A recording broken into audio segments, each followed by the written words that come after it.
written that the concept of God is morally evil. Why? I didn't say it's morally evil. Oh. Not in those words. I said it's false. False. I said it's a fantasy. It doesn't exist. I would say religion can be very dangerous psycho-epistemologically in regard to the working of a man's mind. Faith is dangerous because a man who permits himself to exempt some aspect of reality from reason and to believe in a God even though he knows he has no reason to believe in a God, there is no evidence of a God's existence, that is the danger. Psychologically, that man is not going to be rational or will have a terrible conflict. Religion. It's wrong in that way. However, let me say, I certainly recognize anyone's right to have any religion they want to. Their legal right. Morally or philosophically, that's a different issue. For many people, religion is a way of explaining the mysteries of life, the unknown things. Do you recognize no mysteries? I don't believe that lack of knowledge is a license to start inventing fantasies.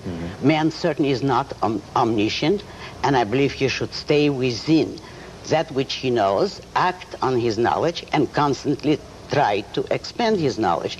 It's not necessary to be omniscient. I don't think there are mysteries. It's a wrong term. There are a great many things which man doesn't know.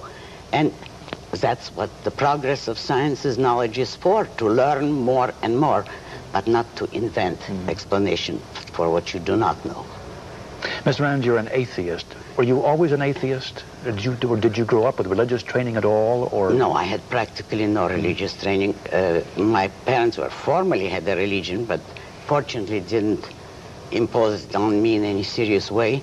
And I was about 13 when I decided I'm an atheist, and that was it. Was there anything that brought you to this? No, just simply thinking on the subject. And my main reason was that it is wrong to believe anything for which there is no evidence, and also the fact that I resent religious morality, which tells man that he's an inferior being. He's not. He is not.